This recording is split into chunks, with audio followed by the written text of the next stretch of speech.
नमस्कार मित्रांनो. 2024ला 13 फेब्रुवारी 2024 पासून पी एम सूर्यघर ही स्कीम चालू झाली होती आणि 13 फेब्रुवारी 2026 रोजी M H E D C एलनी जे काही बदल केले, म्हणजे जे सोलार ग्राहक होते आणि जे नवीन सोलार बसवणारे ग्राहक होते त्या लोकांसाठी अत्यंत भयानक ही स्कीम यांनी म्हणजे बंद करायचा प्रयत्न केला. पण जी पी एम सूर्यघर ही जी स्कीम आहे ही सेंट्रल गव्हर्नमेंटची स्कीम आहे आणि M H D C L हे फक्त आपल्या महाराष्ट्रापुरतं मर्यादित आहे. तर M H D C L याच्यामध्ये कुठलाही बदल करू शकत नाही. तर मित्रांनो, याच्यामध्ये जे सोलार वेंडर आहे, ईपीसी वेंडर आहे, आज महाराष्ट्र हा 2 नंबरच्या क्रमांकावरती आहे. म्हणजे सर्वात जास्त लार्जेस्ट सोलार कुठं बसवलं असेल तर ते गुजरात या राज्यामध्ये. त्याच्यानंतर सेकंड नंबरला आपला महाराष्ट्र येतोय आणि काही दिवसात आपला महाराष्ट्र 1 नंबरला स्विच होणार होता.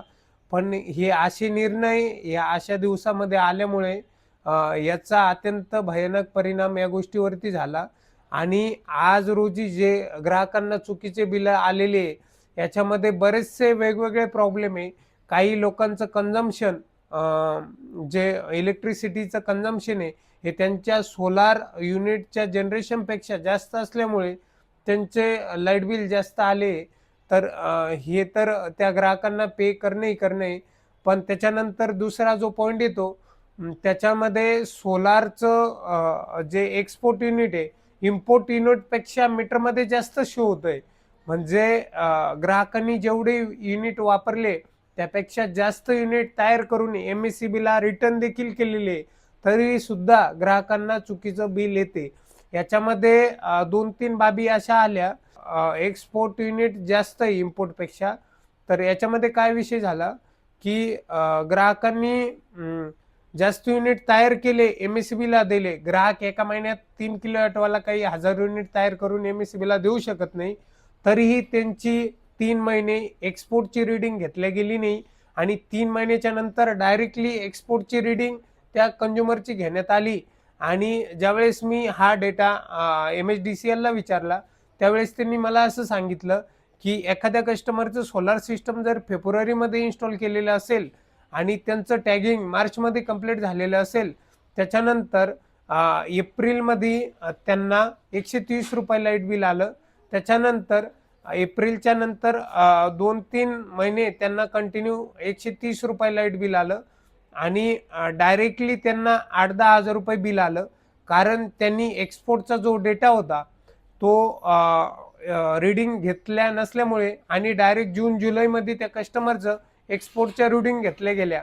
याच्यामध्ये काय झालं, त्या ग्राहकांचं जे इम्पोर्ट डेटा पहिले शो व्हायला पाहिजे होता फेब्रुवारी मार्चमध्ये, तर हा डेटा त्यावेळेस शो झाला नाही. त्याच्यामुळे एम एच डी सी एलचा जो नियम आहे त्यांच्याकडे आपले बँक युनिट पहिले बॅलन्स पाहिजे. तर याच्यामध्ये त्यांच्या रिडिंग ह्या नंतर घेतल्या गेल्यामुळं हा जो डेटा आहे तर हा डिले शो झाला. म्हणजे जो डेटा मार्च फेब्रुवारीमध्ये शो व्हायला पाहिजे होता तो जून जुलैमध्ये शो झाला. आणि ज्यावेळेस त्यांनी मार्च एप्रिलमध्ये जे युनिट कन्झम्पशन केले तर त्यांना पुढं बिल आले मेच्या नंतर, मे जून जुलैमध्ये. तर याच्यामध्ये आता आम्ही ऑलरेडी यांच्या पत्र व्यवहार करून किंवा रितसर कंप्लेंट करून ह्या गोष्टी ऑलरेडी म्हणजे एम एच डी सी एलला केल्या होत्या. पण त्यांनी काय केलं की त्यांच्याकडे जो रिडिंगचा डेटा होता त्यांनी तो भलाही चुकीचा किंवा कसाही घेतला गेला असेल, पण त्यांनी तो डेटा त्यांनी व्हेरी केला. म्हणजे त्याच्यामध्ये दाखवलं की ऑलरेडी आमच्याकडे तुमचे काही बँक युनिट जमा नव्हते. याच्यामुळे हा जो भुर्दंड आहे हा प्रत्येक ग्राहकाला लागतोय आणि प्रत्येक लोकांना हा पे करावा लागत आहे. तर तुमच्या घरी जर असे प्रॉब्लेम असेल, महिन्याच्या महिन्याला तुमचे लाईट बिल चेक करत जा, तुमचे इम्पोर्ट एक्सपोर्ट ह्या रिडिंग बघत जा. कोणाला काही प्रॉब्लेम असेल तर त्या तुमच्या एम एस सी बी मधून किंवा तुमच्या रिडिंगवाल्याकडून किंवा तुमच्या सोलार वेंडरकडून ह्या गोष्टी क्लिअर करून घेत जा. म्हणजे जेणेकरून हे पेंडिंग पडेल आणि तुमचं जे लाईट बिल पेंडिंग पडेल त्याच्यावर तुम्हाला बिल पण भरावं लागेल आणि त्या बिलावरचं व्याज पण भरावं लागेल, तर हे अत्यंत चुकीचं आहे. त्याच्यानंतर अजून एक दोन पॉईंट आहे याच्यामध्ये. ही चुकी फक्त कोणत्याही ग्राहकाची किंवा रीडिंगवाल्याची मी प्रत्येक म्हणजे सगळा दोष हा रीडिंगवाल्याला पण नाही देणार. काही ग्राहकांनी काय गोष्टी केल्या की त्यांचं सोलार सिस्टम बसवलं आणि त्यांना एवढा लोड ॲक्सेस त्या मीटरवरती दिला की जिथं त्यांचा महिन्याला 250-300 युनिटचा वापर होता, त्यांनी डायरेक्टली 500-600 युनिट वापरायला चालू केलं. तर वरचे जे युनिट त्यांचे बँक बॅलन्स म्हणजे बँक युनिट जे होतं ते झिरो होते आणि वरचे जे 300-400 युनिट ते महिन्याला वापरायला लागले. यांना वाटलं की आमचं चुकीचं बिल येत आहे, त्यामुळे त्यांनी जो वापर होता तो कंटिन्यू चालू ठेवला. आणि ज्यावेळेस आम्ही या गोष्टी बघितल्या तर आमच्या असं निदर्शनास आलं की यांनी जो यांचं जनरेशन आहे याच्यापेक्षा कन्झम्पशन जास्त ठेवल्यामुळं यांना हे चुकीचं बिल आलेलं आहे. त्याच्यामध्ये आम्ही किंवा MSDCL कुठल्याही प्रकारची तुमची हेल्प करू शकत नाही, कारण तुम्ही जनरेशनपेक्षा तुमचा वापर एक्स्ट्रा ठेवलेला आहे. तर जेवढे तुम्हाला लाईट बिल आलेले आहे तेवढे तुम्हाला रीतसरपणे पूर्णपणे पे करावं लागेल. त्याच्यानंतर काही सोलार ग्राहकांनी मीटर टॅगिंग झाल्यावर बिल भरले नाही. तर याच्यात देखील कोणत्याही सोलार वेंडरची किंवा MSDCLची कुठलीही चूक नाही. कारण काय होतं माहिती का, ज्यावेळेस तुम्ही सोलार सिस्टम इन्स्टॉल करता, इन्स्टॉल केल्याच्या नंतर ज्यावेळेस तुमचं नेट मीटर इन्स्टॉल होतं, जुनं जे मीटर असतं तुमचं, तर त्या जुन्या मीटरमध्ये तुमचा त्याचा रिप्लेसमेंट फॉर्म भरला जातो. जर तो फॉर्म भरल्यावरती तुमचे जे युनिट त्याच्यामध्ये तुम्ही वापरलेले होते, हे युनिट तुमचे याचं बिल प्लस जे सोलार चार्जेस तुम्हाला त्या बिलामध्ये ॲड होऊन येतात, हे कंपल्सरी तुम्हाला पे करावं लागतं. जर हे बिल तुम्ही पूर्णपणे पे केलेलं नसेल तर ते बिल तुम्हाला पे करावं लागेल.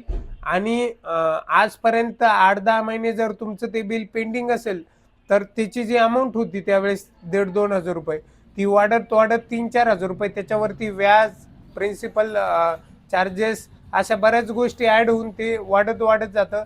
त्याच्यामुळे वेळेवरती तुम्ही मीटर टॅगिंग झाल्यावरती 1-1.5 महिन्यात तुम्ही ते बिल पे करायला पाहिजे. त्याच्यानंतर काही ग्राहकांनी सोलार जनरेशन हा पॉईंट मी तुम्हाला सांगितला आणि या सर्व गोष्टीची काळजी ग्राहकांनी घेतली पाहिजे. आणि जे सोलार तुमचं बसवलेलं आहे या गोष्टी याचा प्रॉपर मेंटेनन्स तुम्ही केला पाहिजे. 8-15 दिवसाला तुमचं सिस्टम प्रॉपर क्लिनिंग केलं पाहिजे आणि तुम्ही 8-15 दिवसाला किंवा डेली तुम्हाला जसं जमेल तसं तुमचं सिस्टम वर्किंग कंडिशनमध्ये आहे की बंद आहे ह्या सगळ्या गोष्टी तुम्ही चेक केलेलं पाहिजे. काही ग्राहकांनी एवढा वापर केला की त्यांचं जनरेशन जे होतं ते कमी पडायला लागलं आणि त्यांनी सोलार सिस्टमचा क्लिनिंग केलं नसल्यामुळे त्यांच्या सोलारवरती डस्टचा एवढा मोठा थर आला की त्यांचं जे जनरेशन होतं ऑटोमॅटिकली डाऊन होऊन गेलं. जिथं 12-15 युनिट तुमचे तयार व्हायला पाहिजे तिथं 4 ते 5च युनिट तुमचे डेली तयार होत होते. तर या सर्व गोष्टीची काळजी तुम्हाला घ्यायला पाहिजे. प्रत्येक सोलार वेंडर तुमच्या घरी येऊ शकत नाही किंवा तुमचं सिस्टम क्लीन करू शकत नाही. मेंटेनन्स किंवा क्लिनिंग ही कस्टमरची जबाबदारी आहे, ही त्यांची प्रायोरिटी आहे, ही त्यांनी राखली पाहिजे. आणि प्रत्येक महिन्याला आपण आपले वीज बिल चेक केले पाहिजे आणि मीटरवरील रीडिंग आणि ज्या तुमच्या याच्यात लाईट बिलामध्ये आलेल्या रीडिंग या गोष्टी बघितल्या पाहिजे. जर या मॅच होत नसेल तर तुम्ही MSDCLचं त्याला तुरंत त्याची तक्रार तिथे केली पाहिजे. जर अजून कोणाला असे सोलारबद्दल काही प्रॉब्लेम असेल तर आम्हाला तुम्ही कमेंटमध्ये विचारू शकता. धन्यवाद.